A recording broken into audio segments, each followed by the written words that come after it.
Isabelle Maréchal. Bonjour à tous. Merci beaucoup d'être à l'écoute de cette émission. Salut Fred. Bonjour Isabelle. Merci d'être là, Fred Bastien. On parlait de ça depuis ce matin. Là, je pense que tout le monde parle encore de ce que veut dire cette grève du transport en commun à Montréal. Je pense que vous êtes vraiment à bout de tout ça. Ça fait même pas une semaine et les gens sont déjà plus capables, Fred. Ça impacte tellement de gens de toutes les classes sociales, Isabelle, là, des étudiants aux retraités, à ceux qui travaillent. Ça touche tout le monde. Ça touche tellement de monde que là, le nombre de personnes qui sont touchées augmente à vue d'œil. Au début, c'était les gens qui se plaignaient qu'ils ne pouvaient pas aller voir des matchs. Hein, on s'en souvient en fin de semaine. Parce que samedi, 60 000 amateurs de sport en même temps à Montréal. Et samedi, il y avait 0 transport en commun. Là, ça a recommencé en début de semaine avec des horaires extrêmement encadrés, limités, qui créent beaucoup de maux de tête aux étudiants qui doivent soit passer la journée à attendre que ton prochain cours arrive ou que ton cours finisse, puis qui prennent souvent des Uber.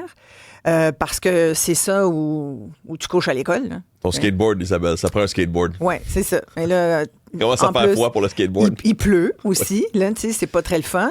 Il y a beaucoup de gens aussi qui commencent à dire, moi, je suis un usager du réseau de la santé. Aujourd'hui, entre autres, ça sort beaucoup les exemples. Puis d'ailleurs, si vous êtes parmi ces gens, là, des patients qui ont dû annuler leur rendez-vous au CHUM, à Sainte-Justine avec vos enfants, n'importe où vous aviez un rendez-vous à votre clinique pour des tests, pour des suivis médicaux.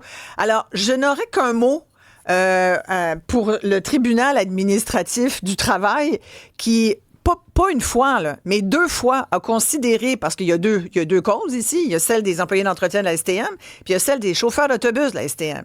Mais dans les 2 cas, le tribunal administratif du travail a statué qu'il n'y avait pas de risque pour la santé et sécurité des usagers. Je pense qu'aujourd'hui, on peut débattre de ça.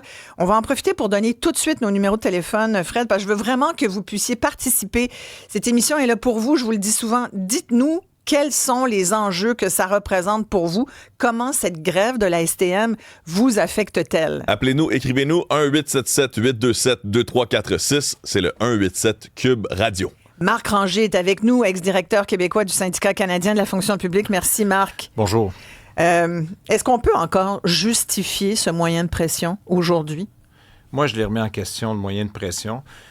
Je l'ai grandement remis en question, ce moyen de pression-là, parce que c'est une 3e vague, et là, c'est tout le mois de novembre. Et puis, on le sait qu'il y a une nouvelle loi, la loi 14. Je comprends qu'elle va être contestée, là, puis le droit d'association. Puis je venais d'entendre un commentaire d'un avocat spécialiste en droit du travail qui disait, le droit d'association, moi, je l'ai défendu toute ma vie. Là aussi, là, la Cour suprême l'a reconnu. Mais sauf que là, il y a une loi qui s'en vient à la fin du mois, le 30 novembre. Le ministre du Travail se demande s'il ne va pas la devancer.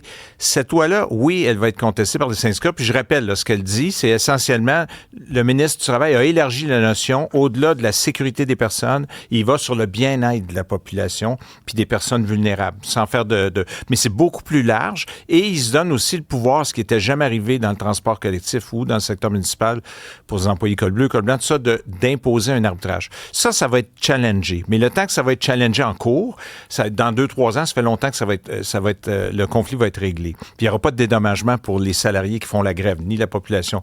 Fait que ce que je veux dire par là, le syndicat de l'entretien sait que le mur s'en vient. Il faut changer la dynamique de ça. Parce que tu dois toujours avoir le souci de l'opinion publique quand tu es dans les services publics. Je vais te dire, je suis pas sûr que le monde est encore pro-syndicat. Je le sais, mais c'est pour ça que comme organisation syndicale, puis j'imagine la CSN n'est pas loin pour dire, OK, je comprends que la STM, ce qu'elle fait, elle s'assoit sur ses lauriers, là. Elle attend que le gouvernement intervienne. Ouais, mais là, elle peut plus attendre. Il y a une nouvelle mairesse, là, je vais mélanger les concepts. Vas-y.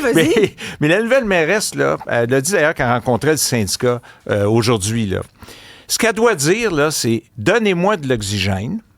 Vous avez marqué votre point, vous êtes en conflit. J'ai rencontré la directrice générale de la STM. J'y ai passé mes messages qu'elle attende d'arrêter la loi spéciale, qu'elle arrête d'attendre la loi spéciale. Et asseyez-vous maintenant, les deux en médiation. Faites confiance à l'équipe de médiateurs. Moi, je reviens il est possible d'avoir une trêve. La mairesse peut, derrière des portes closes, demander suspendre les moyens de pression. Pour elle, elle va jouer un beau rôle là-dedans. Elle arrive. Il faudrait qu'elle soit bien informée, parce que sa première conférence de presse où elle parlait de la STM, elle n'avait pas la bonne information.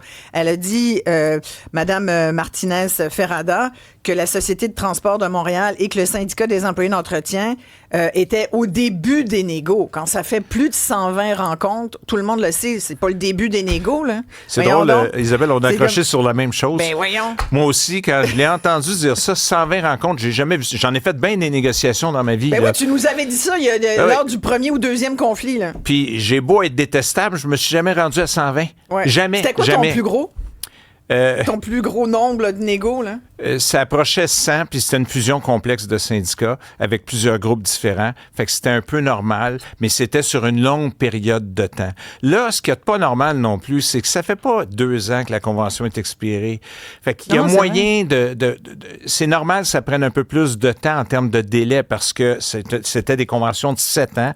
La STM cherche des changements. Le syndicat cherche à avoir des gains. Fait que c'est normal que ce soit un peu plus long. De précipiter une grève comme celle-là, puis j'ai toujours défendu le droit de grève. Mais là, c'est d'envoyer un mauvais message à la population. C'est de démontrer un peu une insensibilité alors qu'il y a moyen de changer la dynamique.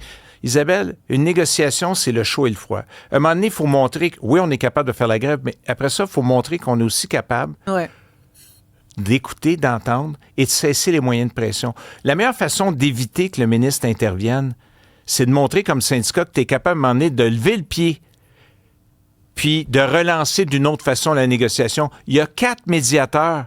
Ouais. J'ai envie de dire, puis après-midi, je suis quasiment fâché un peu, mais j'ai envie de dire, bordel, laissez-les travailler un peu. Il y en a 4, ils sont capables, ils l'ont fait à Québec, il y avait un médiateur, puis à un moment donné, il a écouté les parties, puis il a fait une hypothèse de règlement, puis ça s'est réglé. Montréal, c'est plus complexe, mais il y en a 4, ils sont capables, avec la nouvelle mairesse, de dire « Donnez-moi de l'oxygène », les médiateurs dire « Suspendez vos moyens de pression, STM, revenez à la table, arrêtez d'attendre, syndicats, revenez, on comprend que vous ne voulez pas avoir de sous-traitance dans vos jobs, mais on peut-tu trouver un juste milieu entre les souhaits de la STM, puis entre vos demandes financières, syndicats, qui sont quand même encore importantes. » Parce que tu as dit, Marc, la STM veut faire des économies, puis le syndicat veut faire des gains. Oui. J'ai un peu accroché là-dessus parce que dans un contexte comme celui qu'on connaît aujourd'hui, où les sociétés de transport, comme la STM, font déficit sur déficit, puis on parle de budget aujourd'hui puis de déficit, mais dans les entreprises de transport, là, il y en a chaque année et dernièrement, que ça soit Geneviève Guilbeault ou le nouveau ministre de Transport, tout le monde le dit, on ne peut plus tolérer, supporter financièrement, parce qu'ultimement, c'est le contribuable qui se trouve à repayer, des déficits des sociétés de transport. Alors, comment un syndicat dans ce contexte-là peut-il penser faire des gains? Mais il est possible de sortir du cadre financier strict de Montréal actuellement qui offre 11,5 plus une possibilité de peut-être... 12,5, je me semblais. Oui, avec 1% de plus, là, en tenant compte de l'inflation. Ouais. Mais justement, en donnant de l'oxygène sur des cadres de travail un peu plus atypiques qui permettent de répondre aux besoins. Montrer à l'STM, c'est correct, vous voulez plus de productivité, pas besoin d'aller en sous-traitance, on va vous en donner. Puis, mais le syndicat dit qu'il y avait des solutions. Oui, mais on ne sait pas lesquelles. Mais les partis disent toujours qu'il y a des solutions, mais c'est drôle, dans l'opinion publique, on ne les entend pas, ces solutions-là. Puis moi, j'achetais pas l'argument, c'est pour ça que je dis souvent, ils m'aimeront pas, mais j'achetais pas l'argument que on a discuté d'attraction de personnel, donc on ne pourrait pas avoir des quarts de travail trop de nuit, trop... Mais non, il n'y a pas de difficulté d'attraction de rétention parce que les salaires de départ, contrairement à la santé ou à l'éducation, où les salaires de départ étaient risibles, ça prenait 14 ans avant d'avoir les salaires finaux, puis le gouvernement a un peu corrigé ça dans la dernière ronde, mais c'est des bons salaires d'entrée à la STM, donc ça permet d'attirer. Fait que c'est pas ça. Mais il y a un problème de productivité, et ça, si tu donnes des propositions concrètes, tu vas te dégager quelques pourcents pour aller te chercher une meilleure enveloppe budgétaire. Moi, je pense qu'on a des commentaires, frère. Oui, plusieurs commentaires. On demande notamment, entre autres, pourquoi la CAQ ne fait pas de la STM un service essentiel. J'imagine que... Le gouvernement? Exact. J'imagine que la loi de M. Boulet, c'est pour contourner ça, dans le fond. Là. Oui. Puis sinon, plusieurs personnes qui disent, effectivement, les conditions semblent bonnes. Là, je vois François qui dit on gagne jusqu'à 100 000 par année. On impose ça à une clientèle majoritairement vulnérable, alors que d'autres nous disent, ben écoutez, si c'est un service si essentiel que ça, pourquoi est-ce qu'on ne leur donne pas ce qu'ils veulent? Le seul rapport de force que les travailleurs ont, c'est la grève. Quelqu'un qui nous rappelle que les chauffeurs, la dernière fois, c'était en 87 et que c'est bien l'entretien pour le mois de novembre. Oui, les chauffeurs, c'était samedi. Oui, mais il y a deux. Tout à l'heure, là, je sais, les gens m'écrivent, mais il y a quand même deux décisions. Je parlais du tribunal administratif du travail qui a statué parce qu'il y a deux conflits. Il y a aussi les chauffeurs, Marc. Oui, mais moi, je sépare complètement l'approche des chauffeurs de celle de l'entretien. Sauf qu'au niveau des résultats de la décision du tribunal, dans les deux cas, entre autres, pour les chauffeurs voulaient qu'il n'y ait pas du tout de service samedi dernier. Oui. Ils l'ont eu. Oui, mais les chauffeurs, une première journée de grève en près de 40 ans. Non, mais d'accord. Je veux dire, oui. Puis ils ont choisi la fin de semaine pour minimiser les impacts. Et là, ce qu'ils ont fait, les chauffeurs, c'est pour ça que j'aime mieux leur stratégie, ils ont dit, la prochaine ronde de pression, c'est dans 2 semaines. Ouais. 2 journées de fin de semaine encore pour essayer de limiter. C'est ça, essayer de provoquer du mouvement. Mais là, actuellement... En même temps, ils ont choisi leur journée, maudit. Je vais te dire, il y avait 60 000 personnes. Amateurs de sport, oui, avec le Magic canadien, le Magic Alouette, etc. Il y avait beaucoup de monde. Mais je reviens encore. Ça épuise pas personne, dans le sens que ça crée un maximum d'inconvénients sur une journée, un 24 heures. Je fais le parallèle de l'autre côté. Ouais. C'est parce que là, le syndicat de l'entretien est en train...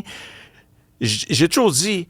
L'opinion publique, tu peux avoir un effet neutre, mais quand tu es dans le négatif comme syndicat d'un service public, il faut à un moment donné que tu allumes à te dire, je peux pas perdre cet appui-là de la population. C'est pour ça que je dis qu'il faut y aller avec dosage. Fait que là, il n'est pas trop tard pour que, suite de la rencontre de cet après-midi, que le syndicat convienne d'une trêve et ce ne sera pas honteux de faire ça. Au contraire, ça va montrer de l'oxygène à la population et que là, la STM et les partis disent on confie le mandat à l'équipe de médiateurs d'essayer de nous trouver des compromis entre les souhaits extrêmes de la STM, parce que là, ils vont vouloir de la sous-traitance dans le cœur de ce qui est la job des gens. Fait que je les comprends, là. Mais versus des augmentations de salaire qui sont encore plus élevées que ce qui s'est réglé à Québec comme demande. Fait qu'il faut vraiment trouver un juste milieu, parce que oui, moi, je regardais les plaques d'immatriculation. Le gouvernement a pelleté ça dans le cours des villes, de l'agglomération, parce que j'ai fait le saut, là. C'est 180 $ de plus, là, sur le 150 net de plus. Viens-tu de recevoir ta facture? Oui. Fait qu'on le paye, le transport collectif, puis c'est correct, là. On le paye. Mais encore plus que la population se dit, moi, j'ai une de mes filles est étudiante, elle a son auto, elle a payé le 150 de plus, puis elle a payé sa passe aussi. Fait que il y a plein de monde qui se retrouve dans cette situation-là. Fait qu'il faut trouver une solution. Jean-François qui soulève quelque chose d'intéressant, il dit, depuis 18 ans, le nombre de chauffeurs qui livrent le service est resté à 4 500 et le nombre d'employés de la STM est passé de 10 000 à 12 500 employés. Il dit trop de chefs pour le nombre d'employés utiles, trop de dépenses proviennent de la direction, pas des employés qui livrent le service. Qu'est-ce qu'on pense de ça? Bien, je l'ai dit tantôt, moi, la stratégie des chauffeurs, puis effectivement, mais c'est tous des emplois à temps complet à la STM, les chauffeurs, mais ça a été stable alors que les besoins ont augmenté. Fait que je pense que de leur côté, il y a des gains de productivité à faire. Mais c'est pour ça qu'il doit y avoir des bonnes discussions entre les syndicats à porte fermée. Parce que là, il y a un syndicat qui est en train de bousculer toutes les règles du jeu avec une grève intense versus un autre syndicat qui essaye de faire bouger. Puis vous avez remarqué que le syndicat des chauffeurs, samedi dernier, a fait un appel au financement par le gouvernement, a fait un appel, même s'il privait de service, mais il a quand même mis de l'avant l'importance du transport collectif. Fait que c'est deux approches différentes. Mais Marc, on paye déjà beaucoup pour le transport collectif. Tous les gens qui nous écoutent, là, qui prennent jamais l'autobus puis le métro, là, mais qui sont dans leur voiture, là, puis qui nous écoutent en ce moment, puis qui vont là, il est 13h13, là, mais 13h13. On aimerait bien que ça soit chanceux. Oui. Mais dans pas long, ça va être le trafic sérieux, là. Tu sais, quand il y a pas de transport en commun, c'est pire, la circulation. Puis là, il suffit, comme ce matin, qu'il y ait des accidents de poids lourds ou de camionnettes, puis là, c'est des heures et des heures d'attente. Fait que là, les gens qui sont dans leur voiture disent « Hey, moi aussi, je paye, là. » Le litre d'essence, l'immatriculation, tout le monde paye pour le transport en commun. Fait que quand même, tu dis au gouvernement, il faudrait que vous nous financiez plus. Ce que disent, d'ailleurs, les sociétés de transport, il y a une limite. Oui, il y a une limite. C'est pour ça que la réponse passe aussi par la flexibilité dans l'organisation du travail. Il y a moyen d'être créatif à la table de négociation. C'est pour ça que je disais, je perds pas espoir qu'avant la mi-novembre, donc d'ici une dizaine de jours, qu'il se produise quelque chose. Je pense pas que ça puisse continuer de cette façon-là. Mais combien de jours? Écoute, aujourd'hui, on l'a vu, tout le milieu économique de Montréal est sorti pour dire, faut que ça arrête. Un peu ce que tu dis, là. Faut qu'il y ait une trêve parce que ça nous coûte de l'argent. Mais je rappelle, là, les règles du jeu, c'est actuellement la santé des personnes. Fait que les impacts économiques, malheureusement, un juge du tribunal administratif du travail, il peut pas tenir compte de ça. Là. Mais des gens qui vont pas à leur rendez-vous, là, au CHUM. Absolument. Mais la STM, à tous les jours, peut représenter une nouvelle demande devant le tribunal administratif du travail pour montrer qu'il y a des impacts sur les personnes vulnérables et qu'il y a des situations, il y a des cas où la santé ou la sécurité des citoyens, compte tenu du prolongement de la grève... Ouais. Moi, je pense qu'on est rendu là. À tous les jours, ils peuvent le faire. Ils peuvent refaire une demande aujourd'hui. Ils peuvent refaire une demande aujourd'hui. Est-ce que tu en ferais une, toi? Ben moi, ce que je ferais... Vas-y donc. C'est une trêve. Donc, immédiate, ça se fait, ça. Ça se déclare comme ça, la trêve. Là. On lève les moyens de pression des deux côtés avec l'oxygène qu'apporte la nouvelle mairesse. Et je dis à l'équipe de médiateurs, moi, je vous donne comme syndicat les coups des franches à travailler sur une hypothèse de règlement. Go! Mais ça peut pas être le mur à mur que souhaite la STM. La STM, pour ça, mais si je suis la mairesse, probablement que c'est ce qu'elle a dit à Mme Léonard. Là, c'est assez de faire de la figuration. Je veux voir du mouvement. Elle peut dire ça, là, même si elle n'est pas à la table, elle peut dire ça. Et c'est ce que je ferais, moi, comme syndicat, je ferais une trêve à ce moment-ci pour montrer que j'ai une sensibilité par rapport à ce que vivent les citoyens, puis en même temps, pour donner une chance à la médiation. Ça ne serait pas perdre la face pour le syndicat? Absolument pas, parce que de toute façon... Non, mais les syndicats sont de même des fois. Non. La négociation, c'est l'art du compromis. Puis de savoir faire des mouvements. Puis le mur s'en vient de tout... Là, je dis « hello ». Le mur s'en vient, à tort ou à raison. La loi 14 va probablement être invalidée par les tribunaux dans des cas précis. Mais en attendant, ça ne changera pas. Alors, c'est go maintenant. Parce que voici ce que disait justement le ministre du Travail, Jean Boulet, un petit peu plus tôt aujourd'hui. Tu parles de la loi 14. Il y a peut-être des gens qui disent c'est pas la loi 89. Ça, c'était le projet de loi 89. Vous avez compris, quand c'est un projet de loi, il y a un numéro. Puis quand ça devient une loi, c'est un autre numéro selon l'ordre de présentation de dépôt. Fait que là, c'est rendu la loi 14 qui, comme tu le disais tout à l'heure, très, très justement, modifie les possibilités. Quand c'est des services essentiels, en gros, c'est un peu ça. Là. Ça va complètement changer les règles du jeu parce que ce ne sera plus la santé, la sécurité des personnes, mais leur bien-être, la santé économique, environnementale et sociale des personnes, plus un pouvoir d'arbitrage. C'est majeur comme changement. La santé sociale, c'est tout, là. C'est comment tu te sens auprès de tes amis et ta famille, là. C'est pour ça que le droit de grève est fondamental. Fait que cette loi-là va être attaquée, mais ça prenait un cas précis. La STM va être ce cas précis-là, mais ça va se régler en Cour suprême dans 6 ou 7 ans. Fait que c'est pour ça que le syndicat, il faut qu'il agisse maintenant. Il ne peut pas attendre. Là. Mais le ministre Boulet, hier, tu vois, il disait « on n'est pas là », et là, ce matin, il changeait un petit peu de ton. Vous le savez, la loi visant à considérer davantage les besoins de la population entre en vigueur le 30 novembre. Est-ce que la devancer est une option? Ça peut être une option. Encore faut-il le faire en collaboration avec les autres partis. Il y a 2 partis qui ont voté contre l'adoption de cette loi-là. Une autre loi spéciale? C'est pas nécessairement une loi spéciale. Il y a des procédures accélérées là, de consentement, mais il n'y a rien d'écarté à ce stade-ci. Il dit il n'y a rien, voilà. Il analyse toutes les options. Il n'y a rien d'écarté, même pas la loi spéciale. Il dit, est-ce qu'on est rendu à finalement devancer l'application de la loi 14, qui doit entrer en vigueur le 30 novembre, donc 2 jours après la fin de la grève, là, en théorie. Toi, tu penses que le ministre Boulet pourrait intervenir? Moi, je pense qu'il passe des messages pour qu'il se passe quelque chose maintenant. Parce qu'en même temps, rappelez-vous que c'est lui qui a accepté de repousser de 6 mois l'entrée en vigueur des dispositions de sa nouvelle loi. Donc, ce serait un peu bizarre qu'il décide d'une loi spéciale pour la faire devancer, mais je pense qu'il met de la pression pour qu'il se produise quelque chose. Et moi, je m'attends à ce qu'il y ait du mouvement avant la mi-novembre. Oui. On a un étudiant à la maîtrise en sociologie qui est avec nous, qui a écrit une lettre vraiment très poignante parce qu'il parle de ce qu'il considère être une véritable prise d'otage de la population. Simon-Pierre Thibault, merci d'être là, Simon-Pierre.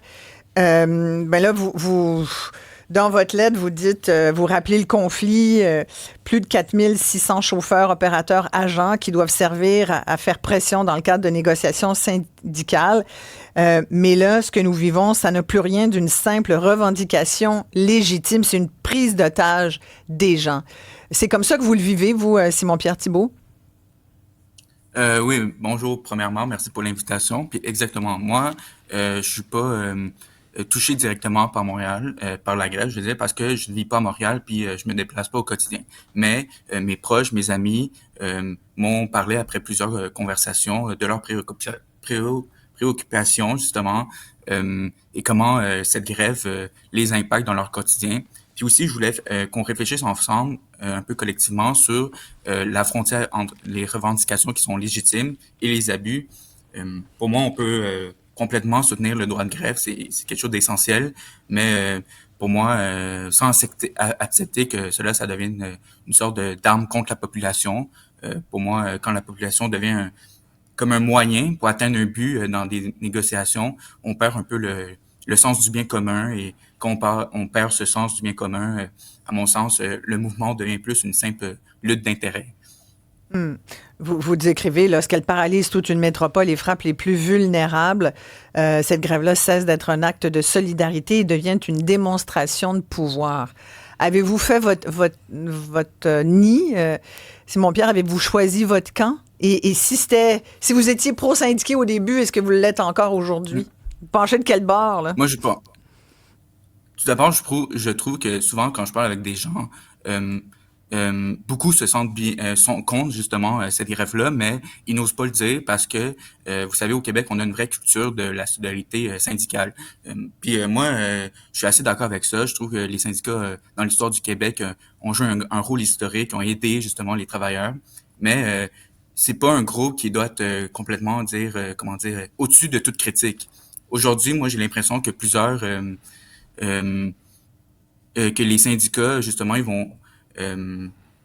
je pense qu'il faut être capable de dire les choses comme elles sont. Ouais. C'est-à-dire que vous dites, bloquer une ville... Ouais. Vous avez plusieurs amis, vous dites, qui étudient à Montréal. Pendant des mois, puis... Ouais, c'est ça, bloquer une ville pendant des mois, c'est pas aider les travailleurs, c'est au contraire les pénaliser. Oui, effectivement. Vous dites que vous avez plusieurs amis là, qui étudient à Montréal, puis ça complique beaucoup leur horaire de travail, leur horaire de... Je dis de travail parce que des étudiants qui travaillent, beaucoup travaillent. Fait que là, il faut essayer de négocier les horaires et tout ça. Il y en a qui dépensent des fortunes en Uber, qui en a profité pour nous rentrer sa tarification dynamique dans la gorge. Là. Puis même, il paraît, moi, j'ai des gens qui m'ont écrit pour me dire, même les chauffeurs de taxi, semble-t-il, ont augmenté leur prix. Bref, tout le monde en profite. Tout le monde tire la couverte. C'est tellement pénible. Mais donc, ça nuit beaucoup aux gens qui vous entourent. Hein. C'est ça, Simon-Pierre? Oui, exactement. Mais vous savez, moi, on m'a dit juste hier, moi, je finis à 7 heures, mes cours, ou à 8 heures. Mais le prochain train, il est à 23 heures. Donc, je vais attendre à Montréal. Donc, ça peut être vraiment compliqué la tâche. Moi, par exemple, mon frère, lui, est directeur d'un cinéma. Puis, les cinémas ne ferment pas à 4 heures. Là. Donc, lui, il a fermé, il a 4 heures. Il a dû attendre jusqu'à 23 heures. Puis, à 23 heures. Donc, des fois, les wagons sont complètement remplis. Fait que lui, il est revenu chez lui à 1 heure du matin. Pour moi, c'est complètement insensé. Puis, on brime vraiment le droit des mobilités des jeunes, des étudiants qui sont en pleine mi-session en ce moment. Puis, il y a des gens qui sont vulnérables, qui sont pas capables de payer pour des Uber et des taxis. Complètement. Il y a des travailleurs démunis là, qui font pas mal moins d'argent qu'un employé d'entretien de la STM. Merci beaucoup, Simon-Pierre Thibault, d'avoir pris le temps d'écrire cette lettre. Sa lettre Faites la différence, publiée aujourd'hui. Simon-Pierre est étudiant à la maîtrise en sociologie. Un commentaire qui vient d'entrer. Je suis préposé de nuit en hôpital. Présentement, je perds 30 minutes par jour à cause des retards engendrés par la grève. Est-ce possible que ce soit rapide pour un règlement? Sinon, Mac de Québec, là, il va avec une rivalité Québec-Montréal, il dit, pouvez-vous vous arranger avec votre transport en commun à Montréal parce que le Québec au complet n'a plus d'argent, là. Si c'est au provincial Lui, il vient de Québec, celui qui nous écrit ça. Mike de Québec nous écrit, pouvez-vous vous arranger avec votre transport en commun à Montréal? Ben, on aimerait bien ça. On aimerait beaucoup ça, Mike. Hein?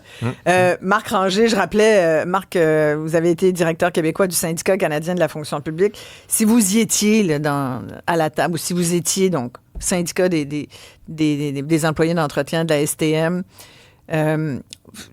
votre position, là, vous l'avez un peu expliqué tout à l'heure, là, le fait que vous dites qu'il faut accepter une trêve et tout, mais si vous aviez à conseiller plutôt le syndicat, comment vous... Une trêve le plus rapidement possible, immédiate.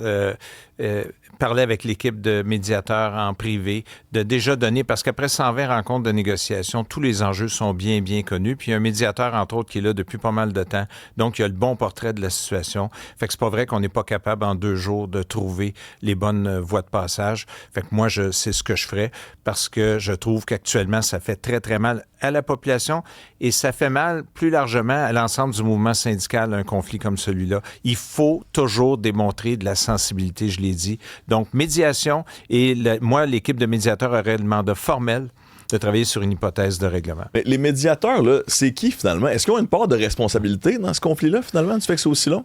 Moi, j'aime beaucoup les médiateurs au Québec. J'ai eu l'occasion de voir autant au fédéral. Il y a eu beaucoup de conflits au fédéral où ils ne jouent pas un rôle aussi actif, les médiateurs. Au Québec, on a des bons médiateurs, médiatrices d'expérience et qui sont plus interventionnistes un peu que ce qu'on voit au fédéral. Et c'est ça que ça prend. Moi-même, dans toutes les négociations que j'ai faites, je souhaitais que des médiateurs nous brassent la cage. Et parfois, c'est pas au porte-parole, mais c'est aussi à ton comité de négociation qui est entêté, qui se dit que c'est jusqu'au bout. Jusqu'au boutisme, oui, pardon, et qui nous mène dans le mur complètement. Fait que pour moi, puis au Québec, on est chanceux, ils sont compétents et d'ailleurs, depuis 2 ans, ils ont une tendance à faire beaucoup plus d'hypothèses de règlement et parfois, parce que généralement, quand vous allez entendre qu'un médiateur a soumis une hypothèse de règlement, dans la vraie vie, c'est que les 2 parties ils l'ont pas dit sur la place publique, mais en privé, ils ont dit c'est correct. Vas-y avec cette solution-là. Nous, on va la recommander après ça, comme si ça venait pas d'eux. Mais depuis 2 ans, on voit de plus en plus de médiateurs au Québec qui, malgré que les parties n'aient pas nécessairement donné leur consentement sur le résultat final, brassent plus la cage. Bon. Et ça permet de dénouer les plus grands conflits qu'on a eus depuis 2 ans. C'est des médiateurs qui ont aidé à régler. Fait que pouvez-vous les laisser travailler? Moi, c'est ce que je ferais. Moi, je ramène tout ça toujours aux exemples que vivent les gens. Là. Il y a 40% des citoyens qui se rendent, des étudiants là, qui se rendent à leur cours en autobus ou en métro. J'ai parlé à des parents qui me disaient que maintenant, matin et soir, c'est Uber aux frais des parents. C'est pas tout le monde qui a l'argent. Là. Pas tout le monde. J'ai entendu des travailleurs aussi. Là. Tu sais, je parlais de ma caissière lundi à l'épicerie. Je suis pas retournée là, pour savoir si finalement elle était rentrée ou pas cette semaine. Mais tu sais, tu peux pas payer pour aller travailler, Marc. Non, puis c'est souvent les plus bas salariés qui souffrent pour ça. Puis le milieu syndical est là pour les luttes ouvrières. Fait qu'il y a quelque chose qui marche pas. Mais il faut pas faire de règle générale. Ouais. Ce syndicat-là a besoin du leadership de la CSN actuellement pour voir les voies de sortie, mais il ne faut pas toutes les peinturer dans le même coin. Oui. Là, la STM offre, on parle de 12,5, là, 11,5 plus le 1 donc ça fait 12,5 sur 5 ans. Oui. Les employés d'entretien demandent... les employés du réseau de transport, on parlait de Québec, là, pour Mike. Oui. À Québec, ils ont accepté 18 sur 5 ans, oui. Puis là, ceux de Montréal, ça a l'air que c'était 23, 24.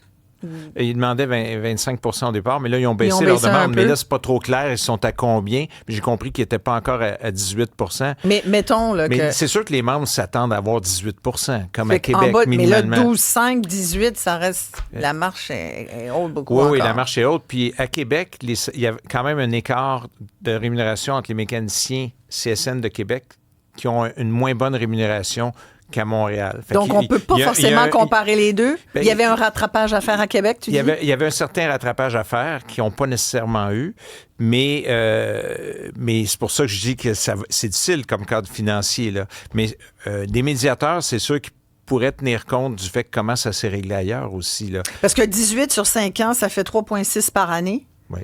C'est quand même beaucoup d'augmentation. Oui, mais à ce moment-là, qu'ils soient plus créatifs au niveau de la flexibilité. À 15 ça fait 3 par année. Oui. À 15 les membres risquent de rejeter parce qu'ils vont se comparer Oui, ils vont se comparer à Québec, puis ils se comparent au règlement. Maintenant, les négociations sont très, très médiatisées. Tout le monde connaît bien les résultats. Tout le monde se compare à la fonction publique maintenant. C'est pour ça que ça prend un tiers. L'hypothèse de règlement, ça ne vient pas du syndicat qui dit « j'ai accepté 16 puis c'est moins qu'à Québec ». C'est un tiers qui vient dire « voici la piste que nous, on a vue ». Fait que ça enlève de la pression autant à la STM qu'au syndicat. C'est un chauffeur d'autobus qui nous appelle. Bonjour, Daniel. Bonjour. Vous êtes chauffeur, vous n'êtes pas employé d'entretien, hein? Non, moi, je suis chauffeur, je suis retraité, mais je veux juste confirmer 2-3 affaires. Allez-y. Un chauffeur les horaires des autobus, là, des chauffeurs, c'est du matin au milieu de la nuit à 1h du matin. Ouais. Les horaires des chauffeurs, c'est varié de toute la journée. Il y en a qui commencent tôt, il y en a qui commencent à 10h, il y en a qui commencent à midi. Il y a des chauffeurs qui font des lignes, comment je dirais bien ça, vite. Quand on dit qu'on fait des 100 000 oui, il y en a qui en font, mais il faut juste spécifier que c'est que quand le supplémentaire est au tableau, c'est libre au chauffeur d'en prendre un pour compenser pour un petit peu d'extra sur sa paye. Mais si moi, j'en faisais 10 heures par semaine, puis j'en avais en masse.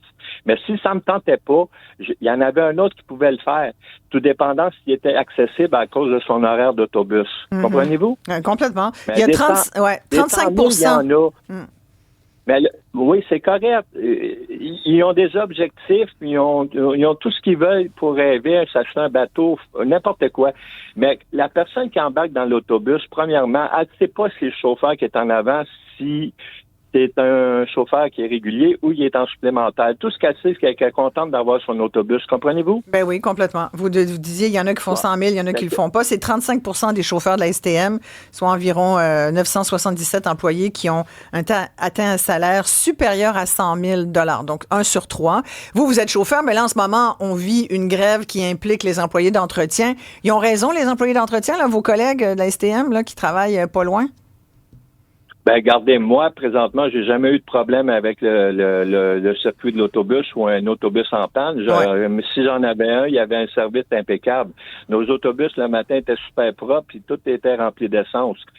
Ça, c'est quelque chose que je peux pas connaître plus. Moi, vous voulez dire, ils font leur job. OK, ben c'est le fun. C'est le fun. Ils travaillent bien. Ils font leur job. Ouais, mais puis en même temps, la STM a essayé de trouver des moyens de limiter le supplémentaire en engageant des chauffeurs qui sont réserve réseau. Ça veut dire que le matin, il est attitré à un garage, Jean Frontenac, mais demain matin, il peut dire, tu t'en vas travailler en jour toute la journée. Ça, comprenez-vous? Ils trouvent des moyens d'essayer, mais ils sont pas capables de garder les chauffeurs parce qu'ils disent, écoute, moi, j'habite à Pointe-aux-Trembles. Si je suis attitré en Ville-Marie, puis il faut que j'aille travailler à Ville-la-Salle, puis je finis à Ville-la-Salle, Ville-la-Salle jusqu'à Pointe-aux-Trembles, c'est long en maudit pour t'en revenir. Fait qu'il y en a qui... Oui, mais là-dessus, si j'ai bien compris, puis c'est le président de la STM qui nous l'expliquait, le chauffeur serait ramené à sa base, là, ou l'employé d'entretien, il serait ramené à sa base. Il n'y aurait pas à revenir par ses propres moyens. Fait que bon, mais en tout cas, merci Daniel. C'est tout le temps qu'on avait parlé de ce conflit-là aujourd'hui, mais je suis sûr qu'on va vous en reparler demain parce que il y a cette rencontre cet après-midi, on vous le rappelle, entre la nouvelle mairesse de Montréal et donc... on va miser de l'espoir dans cette rencontre-là. Il ne faut pas sous-estimer le poids moral. Oui. Et elle est là pour 4 ans. Les syndicats le savent. Oui.